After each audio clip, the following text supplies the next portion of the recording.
Ladies and gentlemen, I am joined by the one and only Father James, him a loyal a member of King Henry's Church, a priest, me a filthy papal lawyer apologist, and we are going to talk about Father James's top 10 Star Wars books. During our last live stream, we kind of got off topic and started talking about Star Wars books, so we thought we would dedicate a whole show to this. So, we're going to be taking questions at the end. But, we are about to start. How are you, Father James? I am doing well. It's been a very busy week, but it's been very fruitful. How have you been doing?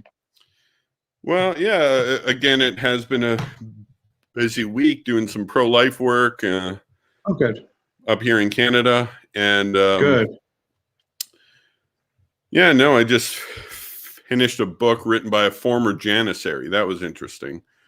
Oh, interesting. Yeah, nice. Yeah, it's called Memoirs of a Janissary. So, yeah, that was interesting. And before we get to your top 10, just give us a background about how you started reading Star Wars books. So I was born in 1986, so I'm a very old man.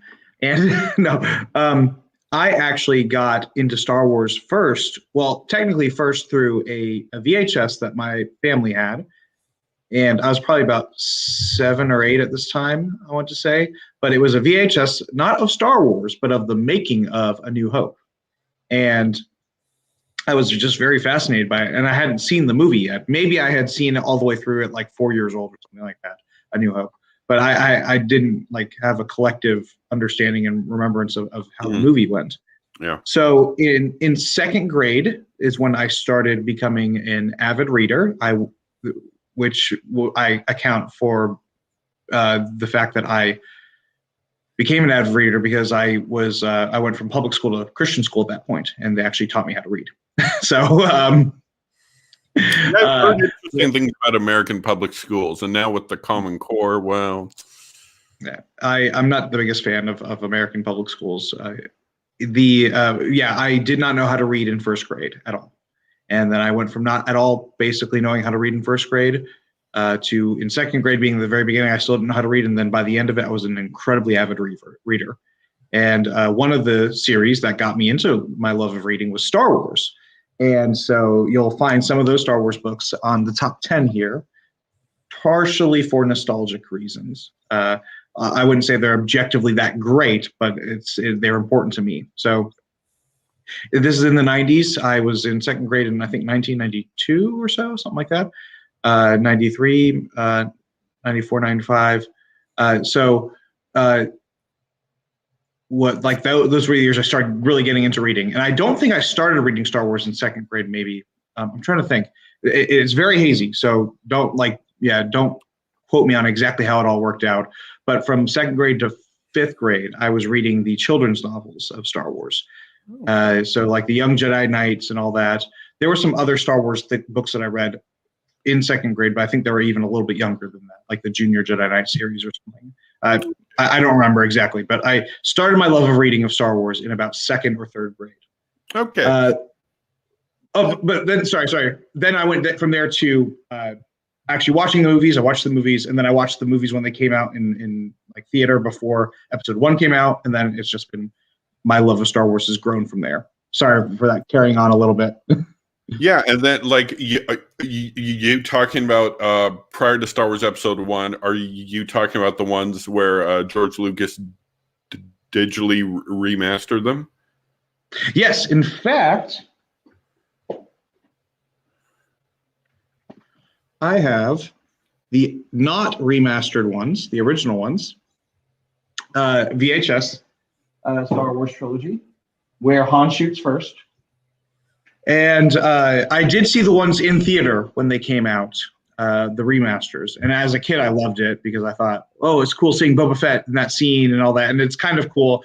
That scene with Jabba the Hutt that they added in A New Hope would actually be really, really, really cool if it didn't look so horrible.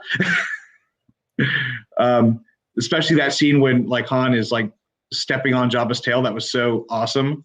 But It doesn't look good. I don't know if they've touched it up since then, but yeah, it doesn't look that good. Yeah, no. To be honest, I got a confession to make, and this is heresy in the Star Wars world. I didn't see the movies until they came out with the digitally remastered ones. Oh, and interesting. Because turns out my dad, who may be watching this, he may tune in later. I don't think he's watching now, but he said that he came. I think it was a Christmas present for me and my sister, or my sister and I, or whatever, and we watched them all 3 nights in a row. And of course, I hadn't seen it, and I didn't know anything about it, but I was just blown away. And then I got to university, and there was, of course, that's the time. Of course, I'm the same age as you, so born '86. So you know approximately when that was. I'm going to university. I think at the end of my first year is when Revenge of the Sith came out, and then I met a whole bunch of people in university who had read Star Wars books, and I think I may have read 1 or 2. I had read the Darth Maul book by I think it was Terry Brooks. Yeah, I think that's Terry Brooks. Yeah, and I know I read the Jedi Apprentice. I don't know if you're familiar with that, but it's kind of like young Obi-Wan Kenobi. And then I started to read a lot more because they just kept insisting, and they were so interesting, and I'm can't wait to get into this. So the top 10, we're going from 10 to 1, and you claim they're not in order necessarily. Yeah, I'm still working on it a little bit because I still don't know which to put for which ones for some of it. I have like the top 3 or 4 pretty down pat, but there's going to be a little bit of ambiguity on some of these other ones earlier on the list. I would say they're all still on the list, more or less, but it's just where they would be exactly. Okay. Let me see this. All right. Shall we start with number 10? We can start with number 10. And guys, there will be questions at the end. So, and whenever you're ready, Father James, let's see number 10. All right. So my top, the top of the 10th, going from least of my favorite 10 to the favorite, is one of the first ones that brought me into Star Wars was Heirs of the Force. Heirs of the Force is a young Jedi Knight series. It is centering on Jason and Jaina Solo and some of their friends when they're teenagers. Actually, I think they're about 12 or so at this time. And this particular story is they're training on Yavin 4, the Jedi Academy there, and they've got friends like the nephew of Chewbacca, who's Lobaka. They've got Tenel Ka. I think. Is Tenel Ka in this one? I don't remember. But anyway, these young Jedi Knight series books were what drew me into Star Wars immensely, especially the reading world part. But it's in this one they are. They find an abandoned TIE fighter that has crash landed from the Battle of Yavin from like decades before on Yavin 4, and they decide to try to fix it up. And then they eventually find out that the pilot of that TIE fighter, his name is Coral, he had been living there for decades on Yavin 4, and he thinks the Empire is still in charge of the entire galaxy and all that sort of stuff. So he gets them at gunpoint, and he forces them to fix the ship. It's a really interesting story. I loved it, and it's what brought me into Star Wars. So I don't know if it would be like something I would necessarily enjoy now today, other than for nostalgia's sake. But I felt like it had to be up there because it brought me into Star Wars. Okay, in terms of timeline, how long after is that? Approximately after Return of the Jedi? Well, Star Wars. Well, Star Wars dates the old canon stuff dates everything from Battle of Yavin. Yeah, that's So true. I want to say it is like 16 ABY, which is after Battle of Yavin. I want to say something like that because I think they were like 12 to 14 or something like that. I don't remember. That book, I remember seeing that book. A friend was reading it, and like I think it says on the back. If you got the back in front of you, I'm interested. It says he's been waiting years to get back into action, and now his chance has come, or something like that. Does it say that on the back? Something about the remains of a TIE fighter that had crashed years ago during the battle against the first Death Star. Yeah, nothing really other than that. Well, the original pilot, an Imperial trooper, has been living wild in the jungle since his ship went down, waiting to return to duty, and now his chance has come. Yeah. Oh, pretty. This one came out in '95 when I was in, I don't know, 4th grade or so, something like that.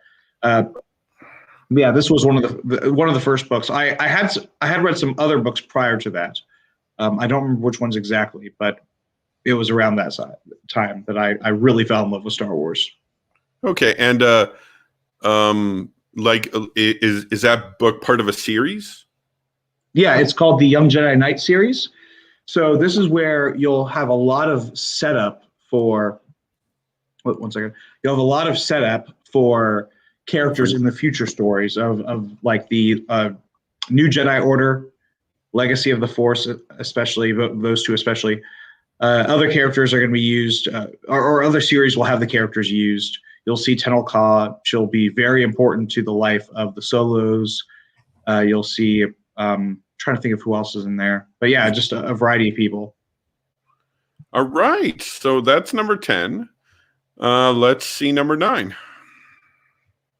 Oh, I thought you were doing your own list as well. Oh, well, I'm doing all of this. Well, the thing is, I don't have all my books. I've only got about 3 or 4 books here. If you want to know some of mine, I'm going to run out of books in about 3. Okay. A book that I like for the writing style, and this guy has written a few other books. Technically, this is a bit cliche. Don't know if I should even include this one. Is the book for Revenge of the Sith? I still got my 30% off sticker on it. But I bought this. I had read this prior to the movie coming out, so I knew what was going on in the movie.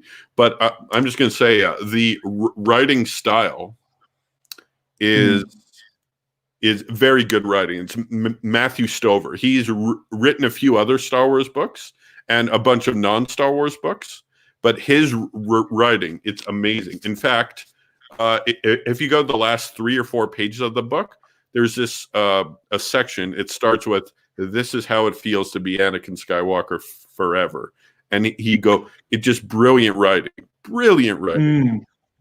But that is actually so. I tended to not read the novelizations of the movies for not any particular reason. I was avoiding them. Yeah, but I'm saying primarily I like that because of not so much of the Star Wars content, but because it's great writing. Yeah, I really do want to go back and read those novelizations. So I just realized that one of my favorite books is not on here, and I'm trying to figure out what to replace these other books with this one. So I might do a little honorable mention or something at the very end. But the next one I have is actually, I don't have the hard copy of it, but I do have the audiobook of it, and I actually listened to it as an audiobook. But Plagueis is a really, really good one. Plagueis tells the story of Darth Plagueis, and it actually starts with his master, Darth Tenebrous, I think is his name, who, of all things, is a Sith Bith. The Bith are the if you remember in Mos Eisley, the cantina scene, the weird looking aliens with the big heads and the bulgy eyes. Yeah, that's a Bith. So they're kind of funny looking, but he's an evil Sith Lord. But Darth Plagueis takes his place and actually kills Bith, the Bith, or the Darth Tenebrous, of course. And then he eventually discovers young Skywalker, or I'm sorry, not Skywalker, young Palpatine. And what I love about Palpatine in the old legends, well, old canon, the original canon. I don't like calling it Legends, but the old canon is that he never had a name, a first name. In fact, in Darth Plagueis, he either refuses to give his first name, or he refuses to ask Palpatine for his first name. And the reason I love that is it shows sort of just like the pure evil of Palpatine. So it sort of, in a sense, depersonalizes him, which is an important part for fantasy, the fantasy aspect of Star Wars. But it eventually shows how Plagueis and Palpatine are trying to search for restoration of life and using the Force and all that, or the creation of life in the Force. And without giving spoilers away, it's the thing I told about. Yeah, midichlorians. Without giving spoilers away, I mean the very beginning first chapter is the Tenebris thing. That's immediately what happens. But it shows, obviously. I mean, we all know Plagueis dies, and it seems really obvious in Revenge of the Sith that Palpatine is the one who kills him. But it's just done so well. I loved it. Especially how and where and when it happens. It is amazing. It's a really good book. Have you read that one? No, I haven't. It's the way it happens, and then when you compare, what I love is how you compare the book itself to the speech that Palpatine gives to Anakin Skywalker. It's perfect. Yeah, well, it's kind of like when you watch that scene in Revenge of the Sith, it's so well done. Like he's like his apprentice killed him in his sleep. Yeah, he's kind of like, yeah. Yeah. Oh, it's even better though. It's really good. Oh, now I want to read it. Oh, yeah, I'm gonna ones to read at the end of this one, but I'm gonna share my number 9. I don't know if you have this one, but you almost certainly have one from the series, and that is Vector Prime. It's one of my top 10. Oh, okay. Yeah, because I knew you'd had some new Jedi Order stuff, because there's like 20 of those books. But yeah, no, like Vector Prime is actually the only one I ever read, and I loved it, and I want to continue. In fact, back in the day, I had purchased the next 2 books because I planned to continue, but I didn't end up. I didn't end up doing it, but I'm gonna do it. But the thing about me, I can only read one fantasy series at a time. So I'm gonna wait till I'm done The Witcher. So I got 4 more books, and in 2021, every 5th book I read is a novel. I just finished 12, so I'm not sure what my next book will be, but 2 more books, and then next Witcher. And so I got time to decide, but. But there's definitely going to be some Star Wars this year. Okay. All right. I'm going to cheat a little bit because if you don't mind, is that all right? Yeah, sure. All right. So I just did my 9th. My 8.5 favorite is a full book. Outbound Flight by Timothy Zahn. That's the one I've been trying to insert, and I'd put it around here probably. Outbound Flight. I'm going to cheat even worse. Outbound Flight and Survivor's Quest. They're kind of a duology, but not really. Outbound Flight is basically the story of this mission called Outbound Flight that was done during the Old Republic, around the time of the prequel trilogy, where they are looking at trying to explore beyond the galaxy into further out beyond the galaxy, and it is headed by Jedi Master Joruus C'baoth. If anyone knows who that is, and we'll talk probably a little bit about him. Have you read Heir to the Empire? No. You have not read Heir to the Empire? No, I've probably only read about 7 or 8 Star Wars books in total. Oh, that is the first one everyone must read. Okay. Joruus C'baoth is a Jedi Master, and that name figures prominently into or a version of that name figures prominently into Heir to the Empire, the Thrawn trilogy. So Anakin Skywalker and Obi-Wan Kenobi are in there as well, obviously prior to Anakin falls to the dark side and all that. And then Survivor's Quest is also Grand Admiral Thrawn, who is going to be featuring prominently throughout much of my list, is involved in Survivor's or Outbound Flight, which is the prequel part, and then the more later Star Wars part is Survivor's Quest. But that's just, I had to insert that in somewhere. So Survivor's Quest and Outbound Flight, both by Timothy Zahn. But my actual 8th that I had in this list is Tales of the Bounty Hunters. I knew that would come. I knew that was coming. Yeah. Tales of the Bounty Hunters. This is one of the first ones I read as well. And that's a thick book. How many pages? Well, it's not crazy thick in the sense that, well, it's 300 pages or so a bit over 300, but it's actually 5 different stories, I want to say. And what's this? Nice. I'll put that back in there. But it goes over the stories of the bounty hunters who were tasked in Empire Strikes Back. That one scene where Vader's talking to the bounty hunters and he tells Boba Fett no disintegrations. It goes over stories of a variety of them. And I think that was my first intro to Boba Fett as a character beyond the movies. Or that might have been read before the movies. I don't remember by me. But regardless, I fell in love with it. Yeah. So while you're on that one, just a question. Do you like how they treated Boba Fett in the prequel trilogy? So I don't dislike it. And I think that the reconciliation they did, because originally Boba Fett, his real name was Jasper Muriel, and he wasn't a clone or anything like that.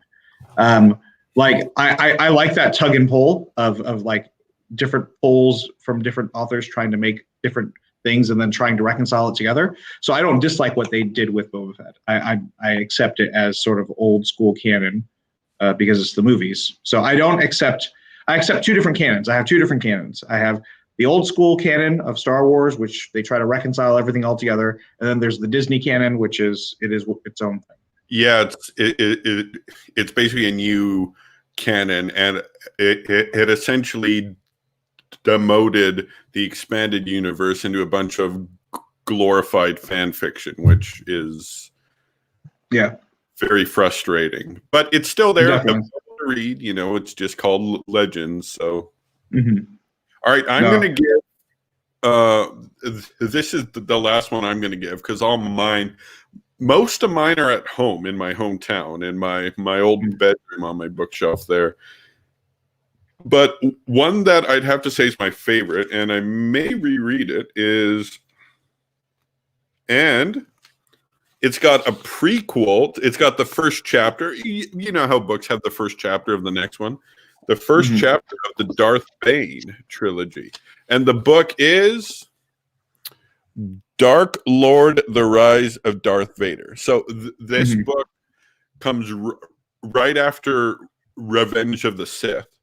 And like the galaxy is trying to get its bearings with the new order, and you got Darth Vader. He's learning how to function in the suit, and then it's got a bunch of Jedi who are who escaped Order 66 and they don't know what happened to Anakin. It's not public knowledge who Darth Vader is. They know he's a Jedi. And they're like, what happened to Anakin? It's like, oh, he must have been killed in the temple, and stuff like that. And then at the very end, one of the those Jedi is fighting Darth Vader, and Darth Vader says who he is, and then of course he kills him, so no one else can find out. But apparently, it's not supposed to be public knowledge. They do. Apparently, in the new canon, there's a book that I got in the new canon. I don't know if you've read the new canon much, but it's called Bloodlines. Is it? It's a new canon book.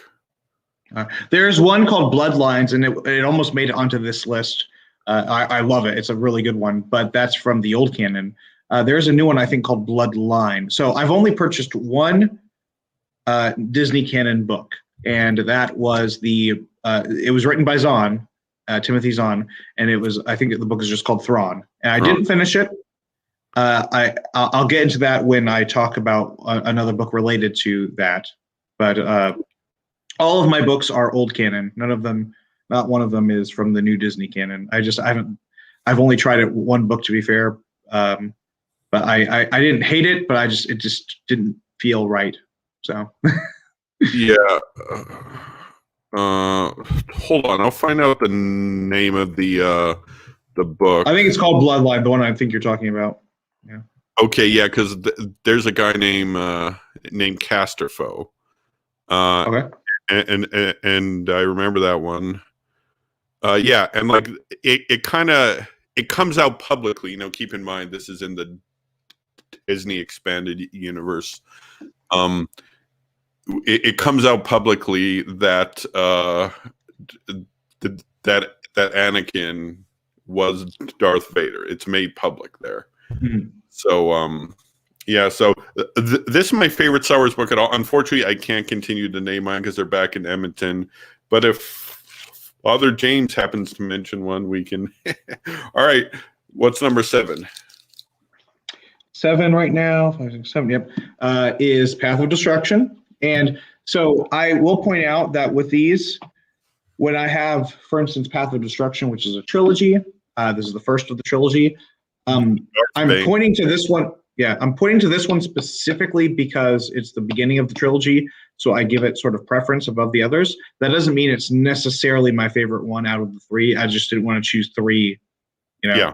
You know what I'm saying? So this one is Darth Bane, the creator of the Rule of 2. And it's another one of those just watching a man become pure evil sort of thing.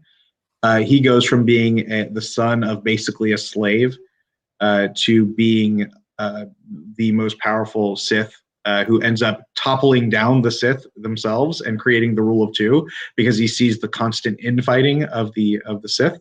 And so he's like, okay, no more of this. There's only going to be 2. The one who embodies the power and the one who craves it.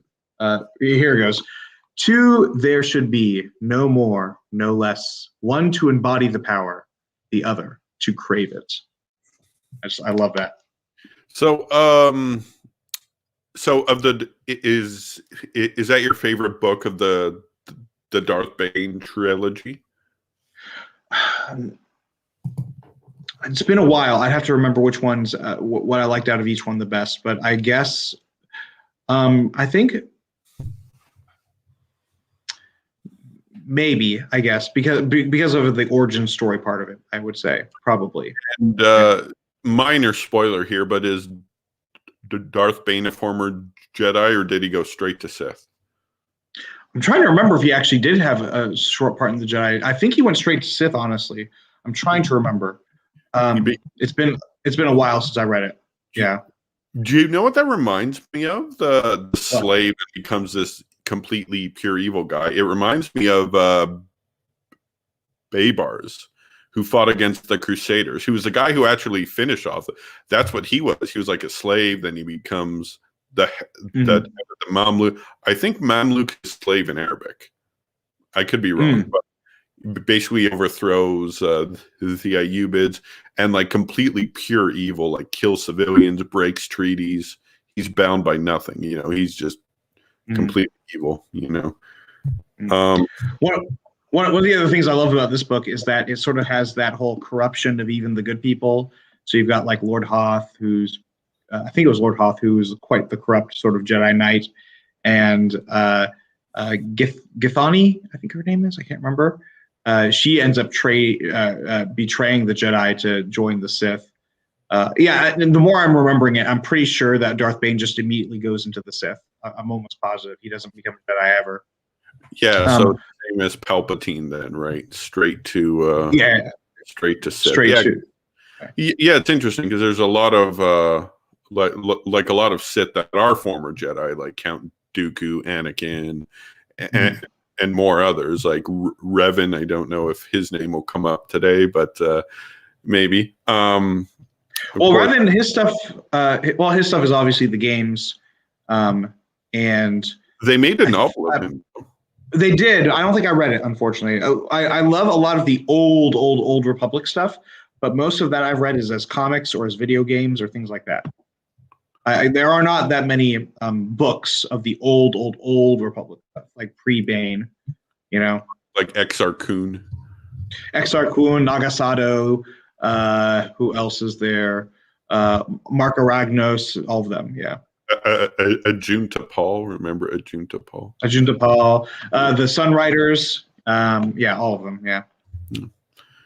Okay, so are we on number 7 or 6? 6 right now. All right, is this it? Yep. Drum roll. All right, this is the first one I have, I think, here from the New Jedi Order series. This is Balance Point. So Balance Point is important for me because Mara Jade is one of my favorite characters.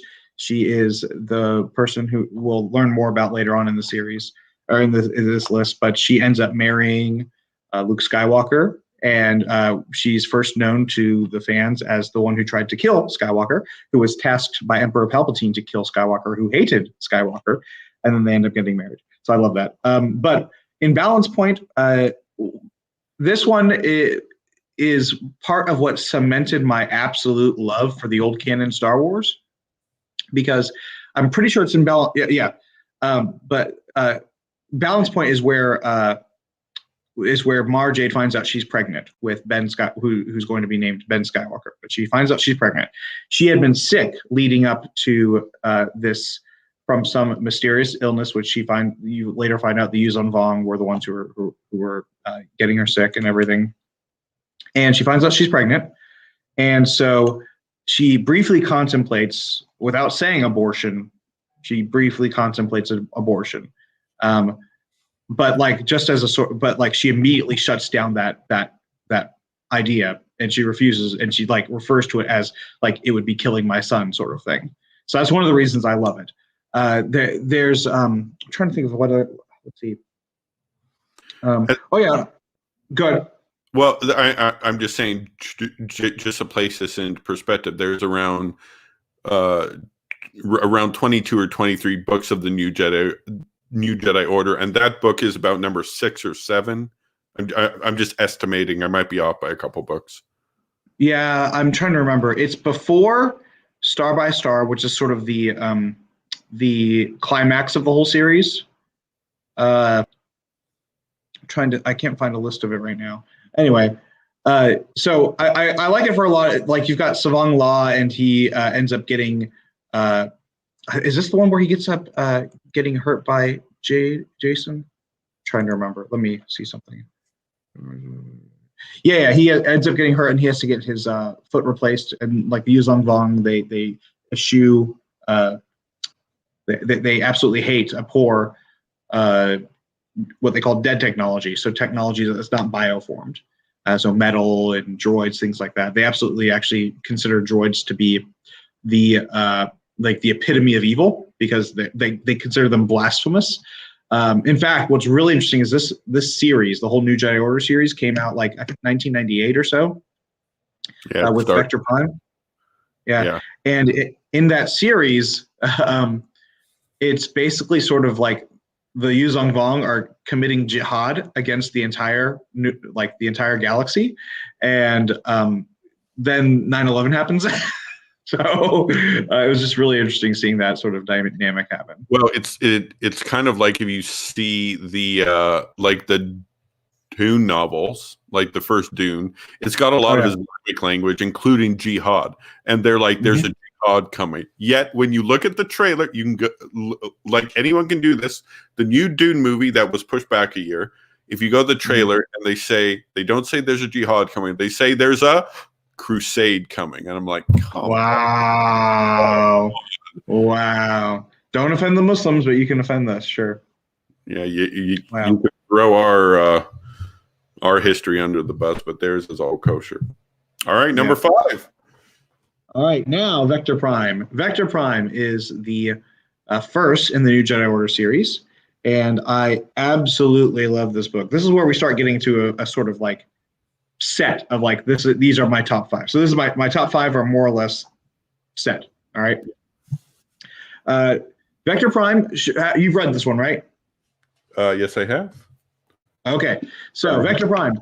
The first time that we ever see a main character in Star Wars die, and Spoiler alert. it was, yeah, I won't say who it is, but the first time we see a main character in Star Wars die, and there's a speech at the very end by one of the characters who talks about it, and the character is like, I always thought that we were some sort of like bubble where like our core could never be killed, kind of thing.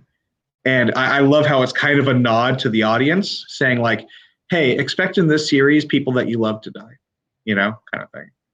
I was just like, oh, wow. But yeah, it's a great book series, the whole New Jedi Order, and especially that first book. It's really good. It is where the Yuuzhan Vong come, like their first sort of major push. No Manor is one of my favorite bad guys in like all of Star Wars. He's awesome. I love the sort of trickster, manipulative sort of people who plays both sides and all that sort of stuff. And he does quite a bit of that. So yeah, Vector Prime is an amazing book. Yeah, no, and the thing is, a thing that's interesting about Vector Prime, if you just want to put it in perspective, it takes place around the timeline, if we're going after Battle of Yavin, as the sequel trilogy, of course, on a parallel timeline. Mm-hmm. But it's about 30 years after the first trilogy. And it takes place over the course of about 3 or 4 years, something like that. And I think it's a little bit longer, but yeah, maybe. I don't remember. Okay, yeah. And but no, that's the only new Jedi Order book I've read, Vector Prime. But I want to reread it, and I want to read Dark Tide 1 and 2 and the rest of them.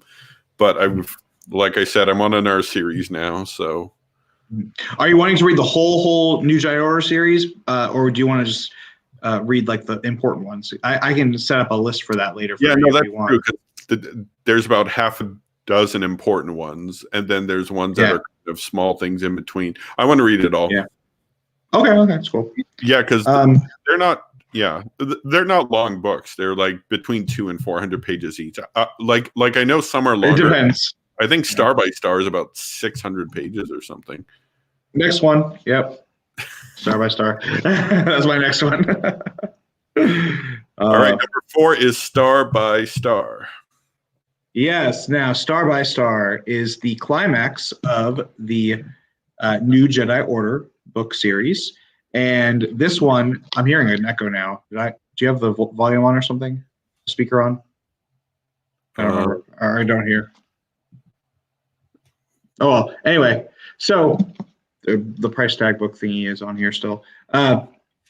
Star by Star is the climax. This is where there are 2 major deaths that happen in it. I'll give one of them and I'll not tell the other one. Does that sound good?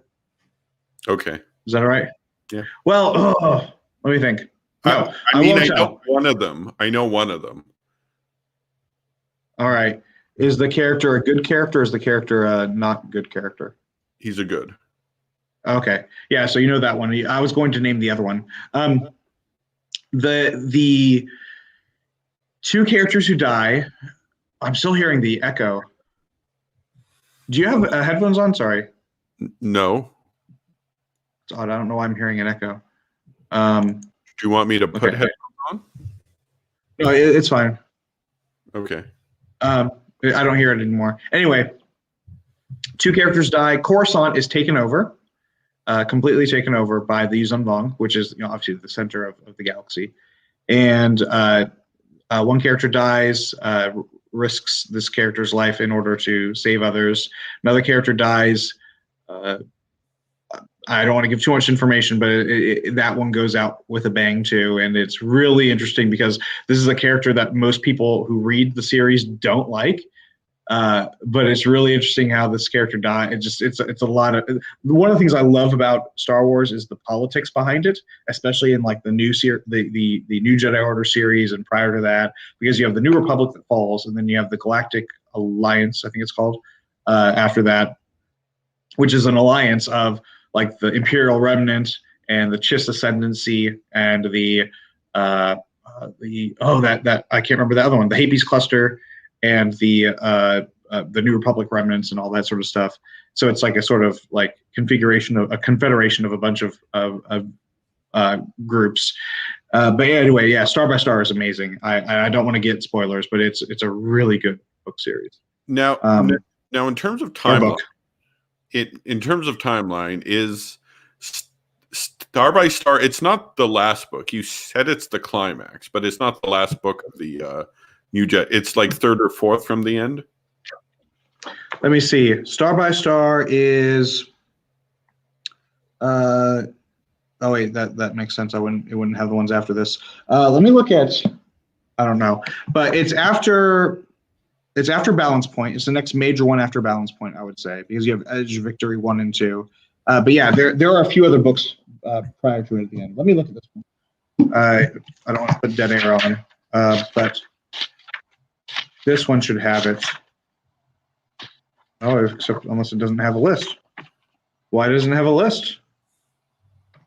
Maybe it's at the end. No. Yeah, I don't have. I wouldn't be able to look up and tell you right now without there being a lot of dead air. Oh well. But yeah, there are a few other major ones. You've got the Unifying Force, obviously, after this. I think the Unifying Force is the last one. I think, yeah. I think it is too, and I think that's the one. Like they have a theory on the Force that the whole like the Force. There's a dark side and a light side, but not of the Force. The Force. Well, there's there's the Living Force and the Unifying Force, and. Let's see. Okay, I've got one that has. Okay, the Final Prophecy is another one. Final Prophecy is not in my top 10, but it's one of my favorites. You've got Destiny's Way, Traitors before that as well. You got the Force Heretic series, mini series, I guess you could say. Enemy Lines, Dark Journey. So you got a few right there before the Unifying Force, which is the final one in the series. Okay. So, yeah. All right. So we're on number 3 now. I don't have a copy of this one either, but we're one the medals right now. We're into the medals. This is the podium, and so number 3. He does not have the copy of the book, but he's going to tell us what it is, so we can type it into Google or Amazon. So this one is where we get into the Legacy of the Force series. All right, and there are so many good books in the Legacy of the Force. This sort of cements forever my love of all things old school Star Wars, because I'm watching and reading growing up with Jason and Jaina and Anakin Solo and all these characters as a kid, and I'm watching them grow into who they are as adults. And I don't want to give too much away about it. I don't know if I should or should not. But it's sort of the whole central thrust of the Legacy of the Force series. So it's hard to talk about it in detail without giving a major plot point of it. Do you think that's right? Your call. All right. So imagine growing up with reading, you've got Heirs of the Force, and you've got Jason and Jaina right here as kids. With their little adventures, and Jason's a little pacifist, and Jaina, they're twins, by the way, and Jaina loves fixing things, and she's a mechanic and a pilot and all that sort of stuff. And then having them go through growing up with them, reading them as into their late teens and then to their early 20s, and then as full-on adults. And you watch, especially Jason, go from being this sort of idealistic, pacifistic young boy to this cold, calculating sort of guy. And what happens is in the Legacy of the Force, he joins the dark side to become a Sith. And Whoops. And in oh no, I don't have it. That's right, I don't have it. In Sacrifice, Jason ends up officially becoming a Sith Lord. And it's the climax of that series. I love that book. I love it. There's another important death that happens in it, which is why it's called Sacrifice. And at the very, very end, I think it's the exact last sentence, he gives his name, his Sith name. So it just watching all of that happen to where at the very end you've got Jacen, this character you've grown up with, and watching him change into this guy who kills even the people he loves, kind of thing. It's just really powerful. Wow. Completely. Like, I guess he fell hard, I guess, Well, it happens over years, and this is like, I think there's 9 books in that series or something like that. Does it start in New Jedi Order? What start in New Jedi Order? He starts Legacy of the Force. Well, does Jacen start kind of sampling the dark side there? Oh yeah. In fact, for a point, for a little bit of time, I think it was in Balance Point. Finally, he stops. But in the New Jedi Order, for a while, he refuses to use the Force because he went to the dark side for a little bit. And I think he started using it again in Balance Point. And at the very end, one of the ones I had said earlier, at the very end, Savang Law basically calls a bounty out for all Jedi, especially Jacen Solo, and says, like, we'll stop our invasion of your galaxy if you give us all of the Jedi, including Jacen Solo. So, like, turning the galaxy, the Star Wars galaxy, in on itself. Anyway, like, you see that happening, and then it stops, and then he uses the Force again in New Jedi Order, and then you see, I think Jaina at one point uses Sith Lightning. Just so, like, they kind of go back and forth. But there's another series called the Joiner Nest series or something like that. Joiner series, Joiner. And that you see some more dark side stuff.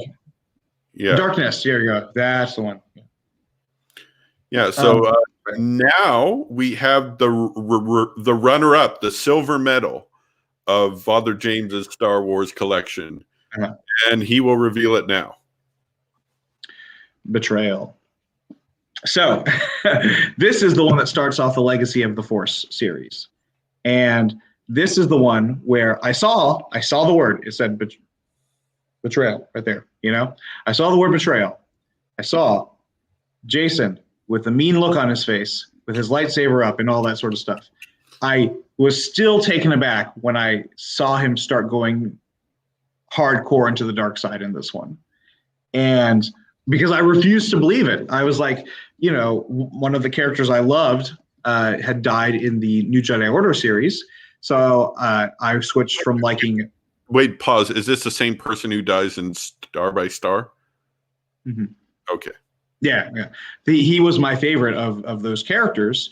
And so I was like, okay, well, now that he's dead, I started liking Jacen more in this one. And he was cold and calculating even at the very beginning. And I was like, ooh, I don't know what I think about him being so cold and calculating, but you got to do what you got to do. You've got to save the galaxy.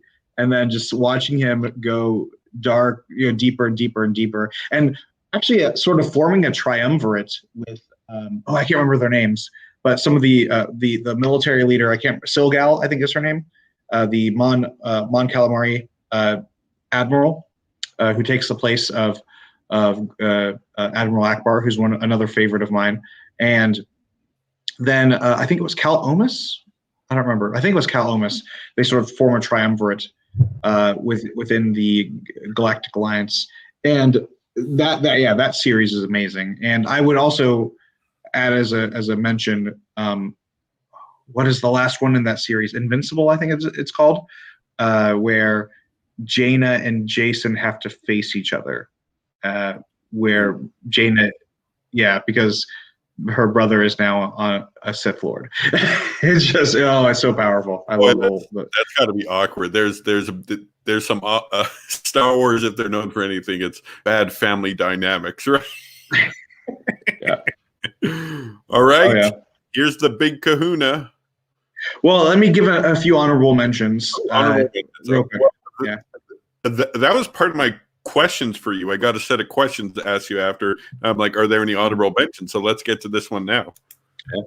So the what's it called? The Bounty Hunter Wars is a trilogy. I wouldn't say it's necessarily good, but I loved it growing up as a kid because it made me love, like, Boba Fett. and it's centered basically on Boba Fett. It's got Dengar in it as well, who's one of the bounty hunters in that scene in Empire Strikes Back, the one with the bandages and everything. And it's got Bosk in it as well, and I think Forlom and Zuckuss are in it too. I think the only one not in it is IG-88, but IG-88 is in Tales of the Bounty Hunter, obviously. But it's not necessarily a well-written one, but it's just nostalgic for me. So that one is, The Mandalorian Armor, Slave One, and Hard Merchandise, I think, are the 3 books. Also, let's see, nostalgic ones for me as a kid were Galaxy of Fear, which was about these 2 kids with their uncle sort of exploring the galaxy. And it was kind of like almost like a Goosebumps, but in Star Wars kind of thing. So again, it's for children. It's not necessarily that good, but it was fun to read, you know. Let's see, what other honorable mentions do I have here? Bloodlines, which is the second one of the Legacy of the Force. Really, really good one. Choices of One is a good one. There's another one by Zahn. And I think that's all I'll say right now. Yep, so here goes. Number 1. Here it is, guys. Heir to the Empire. All right. This is everyone's favorite Star Wars book. Not everyone, but it is the Star Wars book that started the whole Star Wars books stuff. Really? In 1992, Star Wars had a few books before that, Splinter of the Mind's Eye and like the novelization. Well, I'm sorry? Well, I'm just saying that's part of my questions as well. Splinter. I've actually never read Splinter of the Mind's Eye, so I won't be able to answer much about that one. But this is the 20th anniversary edition. I have a rule where I do not purchase books of Star Wars that have legends at the top or anything like that, because I just refuse to support that they're just legends. However, while doing this stuff, I'm sad to find out that this one, while it doesn't have legends at the top, it is a Legends one because it talks about the timeline, and it calls it the Legends Novels Timeline. And I thought I bought one because this came out like right when Disney acquired it, right around the time that Disney acquired Star Wars. So there are some of the editions of this that aren't identified as legends, but this one is unfortunately one that identifies it as legends. So in this one, Timothy Zahn, he's created some of the best of the Star Wars books. Timothy Zahn sets out a trilogy, Heir to the Empire, Dark Force Rising, and The Last Command. And in this series, it is about 5 years after the return, either after the Return of Jedi or after the Battle of Yavin. I can't remember. I think it's 5 years after the Return of the Jedi. Yeah. Anyway, the remnants of the Empire, the Imperial fleet, are taken over by a Grand Admiral named Thrawn. Thrawn is a Chiss, which means he is a human.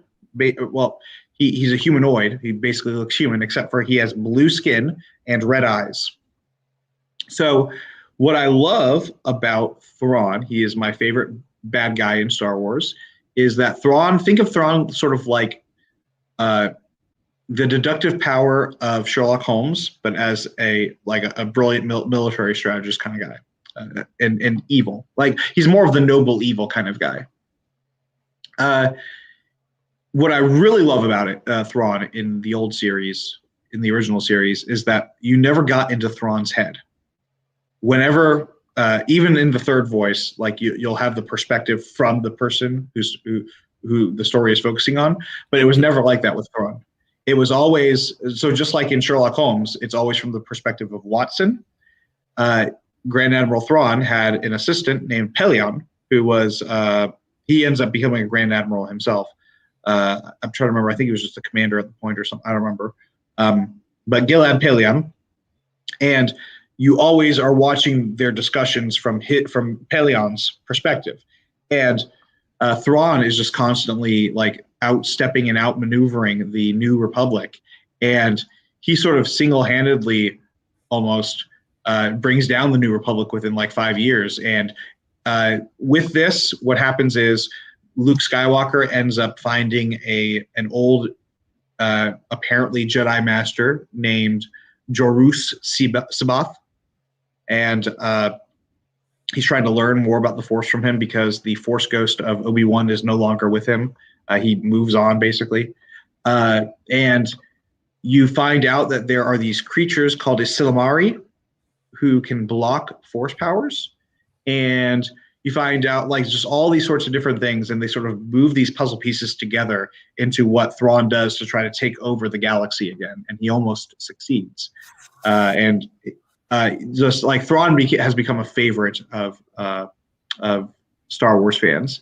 So I always tell people you need to read Heir to the Empire first and read that trilogy, Heir to the Empire, Dark Force Rising, and Last Command, and then work on from there. Okay, because I was that's actually my first question, like that I had for you. If someone wants, if someone has read no expanded universe at all, where do they start? I think you just answered that question with Heir to the Empire. Definitely, yes.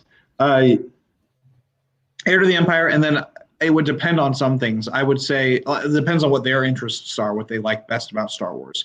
So I haven't mentioned the X-Wing series, which is actually a really solid series. I have quite a few of the books over there myself, but again, it's hard to pick favorites out of all this.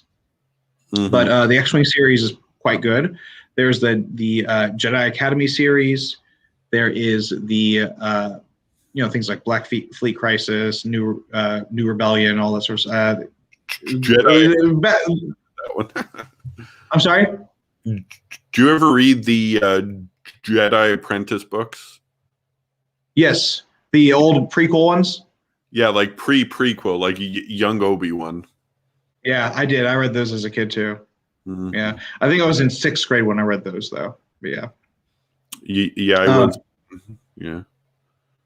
Yeah, so there are so many really good book series, so it would depend. I always say start off with the Heir to the Empire, that sort of grounds you, and read that trilogy, and then move on from there into just explore. Like each one of them almost all of them will have a list of timeline of like where the books are in the series.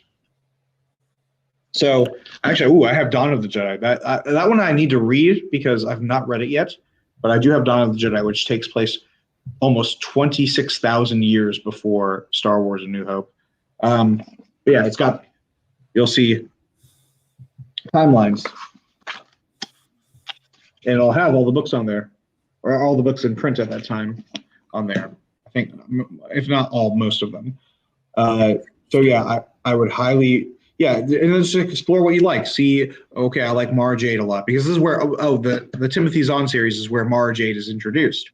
Mara Jade is the Emperor's hand, and she was supposed to kill Luke Skywalker at Jabba's palace, but for a variety of reasons, she wasn't able to. And so she's vowing revenge because she wasn't able to, and then he ends up killing Palpatine, which is her master, and they end up becoming friends by the end of that trilogy, and then later on they get married. I'm sorry? This is a clone of Palpatine, right? No, we're talking about Return of the Jedi. Oh, so okay. In Heir to the Empire, she's talking about her past, where in Return of the Jedi, she was tasked to kill Luke Skywalker, but she was actually supposed to be a pretend slave girl in Jabba's palace to then like kill him when he goes there, but stuff happened and she wasn't able to be there for it, and then so she couldn't kill him, and then he later kills. Well, Vader obviously kills Palpatine. So. Okay. All right. So, where to start? You say start with that trilogy. Now, so for example, I've only ever read Vector Prime of the New Jedi Order. So you're saying I should go back and read that trilogy, like Heir of the Empire? Oh, definitely. Oh, Oh. definitely. Yeah. Okay, and like those books, do they basically take off not too long after Return of the Jedi? Yeah, just a few years after Return of the Jedi. There's actually one book, and I was looking at doing it, but it's another one of those honorable mentions. Where is it? It's called The Truce at Bakura. This one literally happens the day after Return of the Jedi. What's it Like, called? it starts The Truce at Bakura. Okay. Yeah, that one is literally the day after Return of the Jedi, and it's not bad. It's not a bad book. In fact, I like a lot of the political intrigue of it.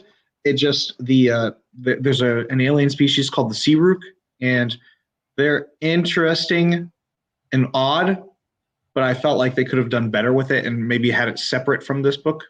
I don't know. Yeah. Interesting. Wow. Okay. Now, what do you think of the Darkness trilogy? I'm trying to remember. I don't think I actually even read that Darkness trilogy. Because that's one that comes out after New Jedi Order, but prior to Legacy of the Force. There are things that happen in there that I know that are important that affect Legacy of the Force without getting into detail. The Darkness trilogy I actually skipped over, not on purpose or anything. I just didn't end up reading it. Okay. Are there my next question is, are there any series you haven't read? So we know you haven't read Darkness, but are there some others? Yeah, and I've not read all the smaller ones of like the New Jedi Order series. I think I read Force Heretic series. Agents of Chaos I read. I think read Dark Tide 1 and 2. I'm trying to remember if I read Dark Tide 1 and 2 or not. I don't remember. But I didn't read all of the X-Wing series. I know that. Mm-hmm. And trying to think. After Legacy of the Force, I didn't get into Fate of the Jedi. And I wanted to, but that's when you're in college and everything, and just you don't have time anymore for reading the fun. Giving you enough time, yeah. So that takes place after Legacy of the Force? Yes. Okay. Yeah. And then I do have a few of the very final books. What is it?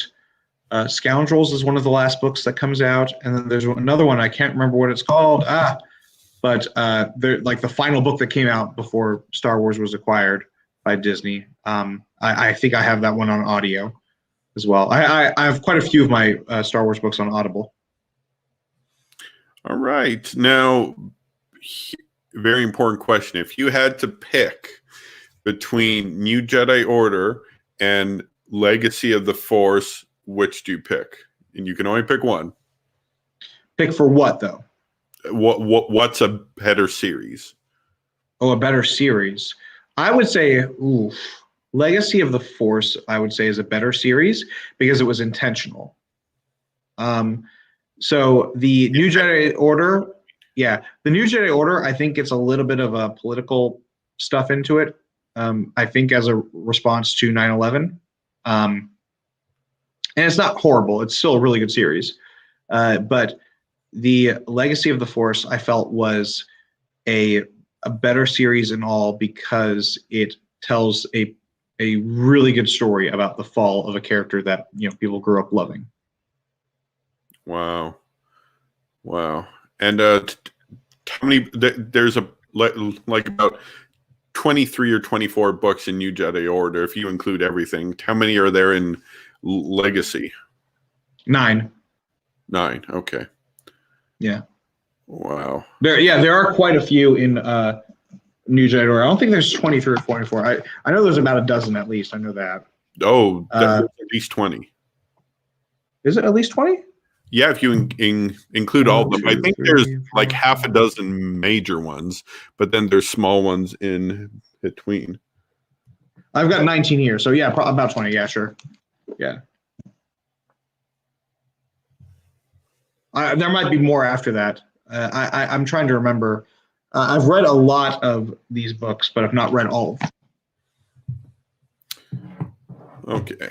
And you've read all of Legacy of the Force, though? Yes. Yeah. Okay. All right. And well, that's all I got for questions. Let's open it up. What's this? Is this a Star Wars book or just something else? The Horus Heresy? I've never heard of it. I don't think it is. Okay. So if you're watching, never heard of him. No, I haven't heard of that guy.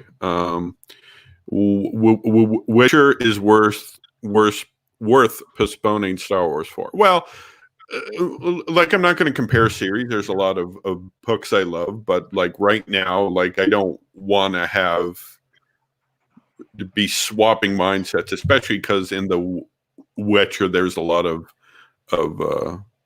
characters, and I want to, and like there's a lot of kings. You have to remember who's the king of Cadwin, who's the king of Kovir, who's the regent, and this person's the vassal of who. I got that like all written down. I write that down while I'm reading because yeah.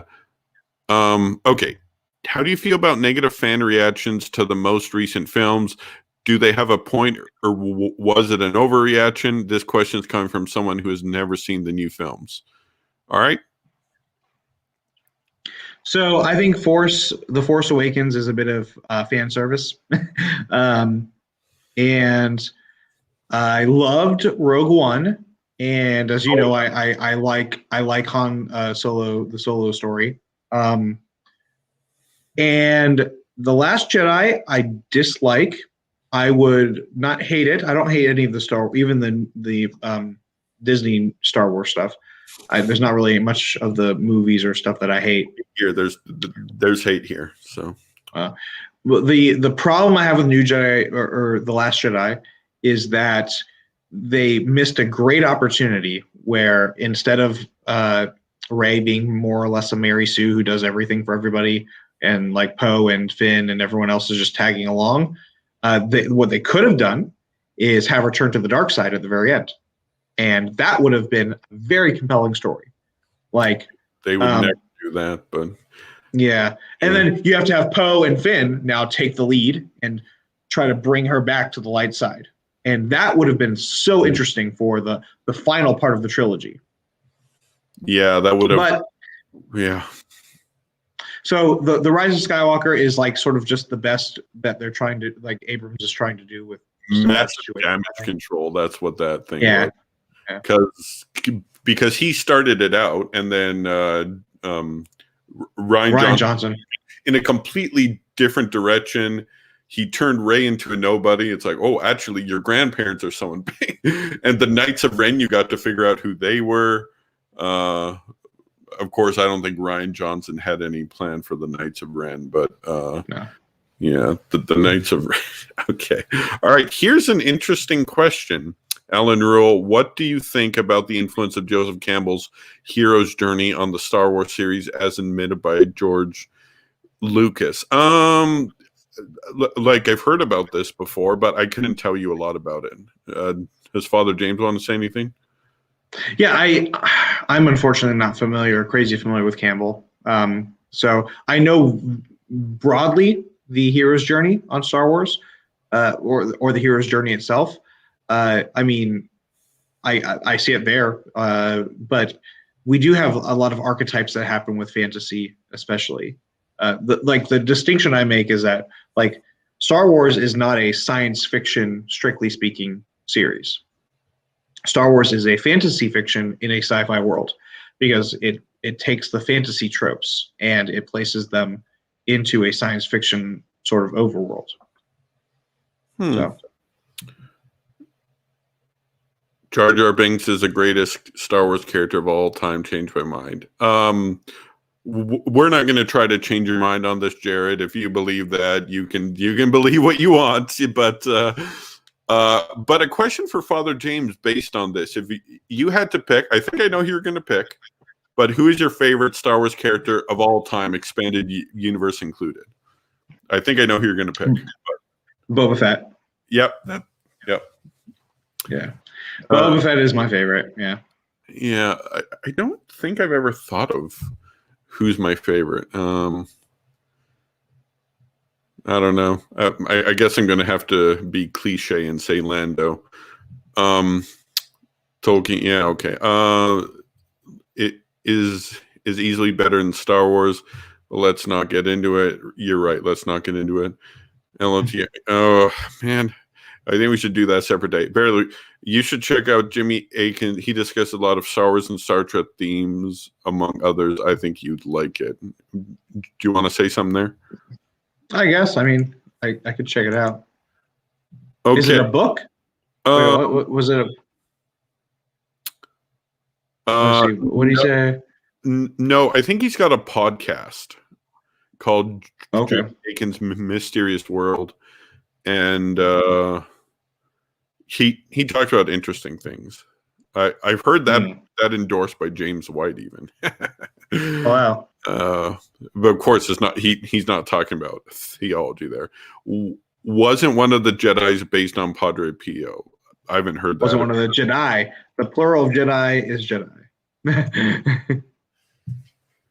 Is that true though?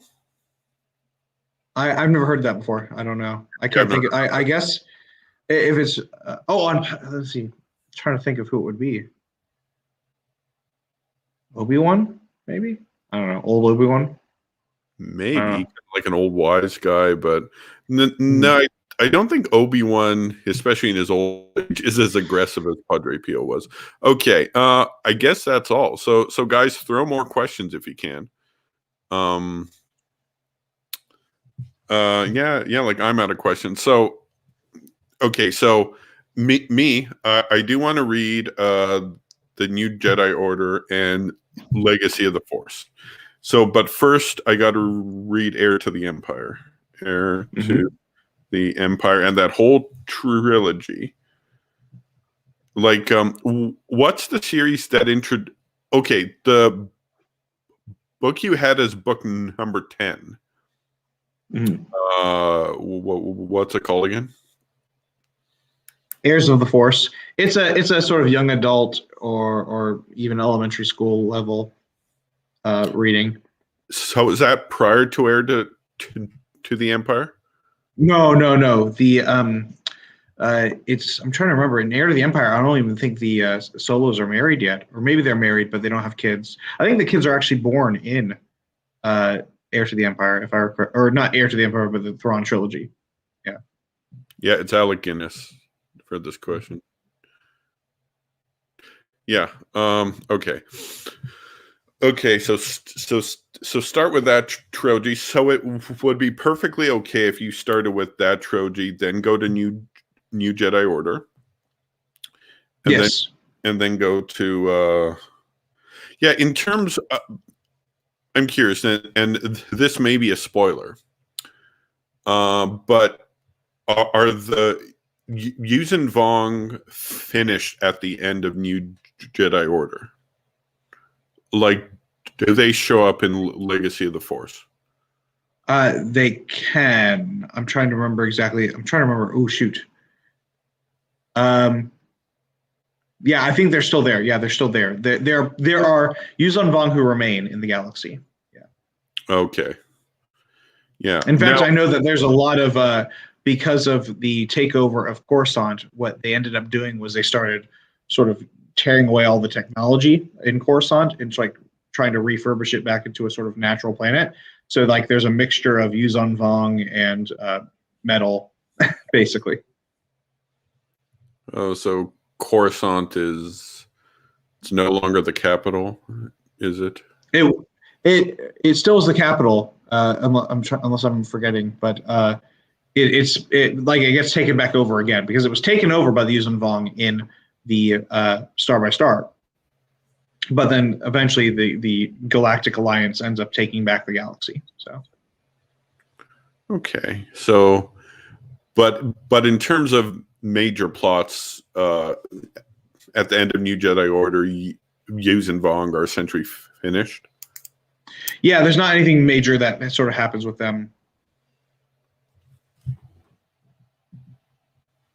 I am the Senate.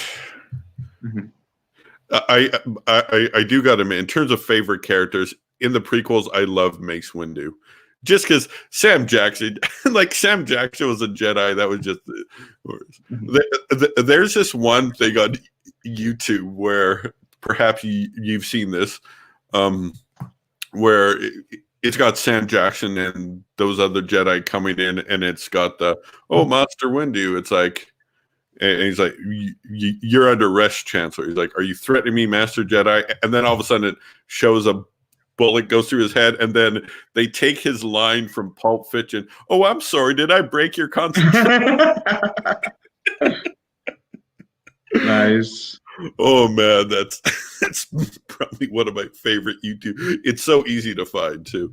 All right. All right. Alec Guinness played a good Father Brown in the. Okay. So. I mean, unless we get any more questions, is there anything you want to talk about? I'm out of questions. Well, actually, I have to get going soon. Okay. Myself. Yeah. I do have a question for you. I just Sure. thought of it. Have you read a book called Labyrinth of Evil? Long time ago. That is in the Star Wars universe. I'm trying to remember that one. Yeah, it takes place right before Revenge. Prequel. Oh, it's before Revenge of the Sith. Yeah. Right before. This is right after. That one's right before. And in fact, it ends with the giant battle above Coruscant. Yeah. Yeah, it's kind of like, and you find out what happened to Master Sifo-Dyas. Remember the infamous? Yeah. Sifo-Dyas. Yeah, no, the prequel books were not nearly as good to me, but part of that might have to do with nostalgia. But then again, like Plagueis was on my top 10. Plagueis is such a good book. I really like it. Interesting. Oh, I'm tempted to read Plagueis, just the way you kind of describe it, and I want to read it.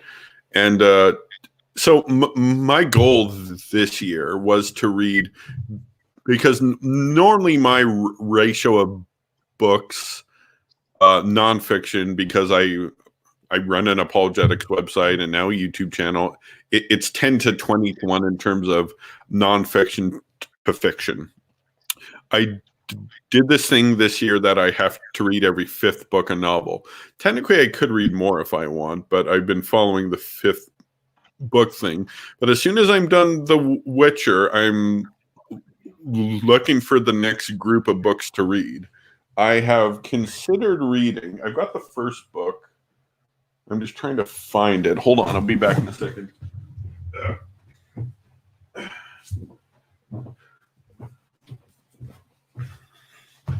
I'm tempted to read this book, Theft of Swords, and it's part of a trilogy.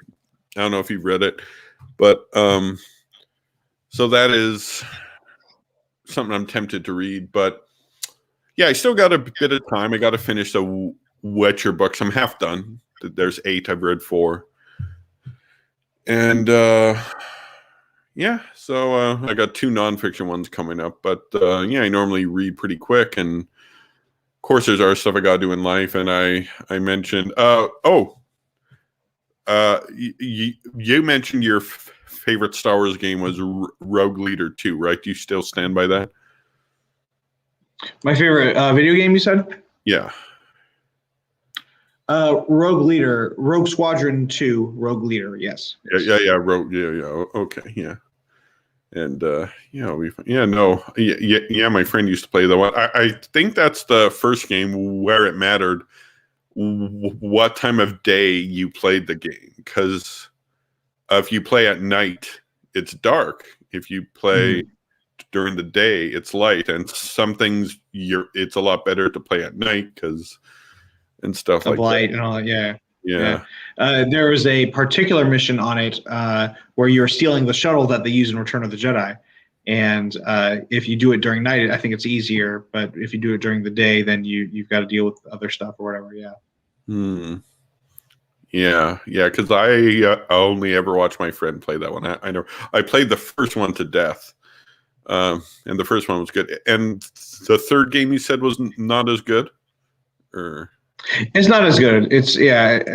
And part of it is that Rogue Leader is so good because it does all of the major battle scenes from all the major trilogy movies, all the major battle scenes from the trilogy, the original trilogy.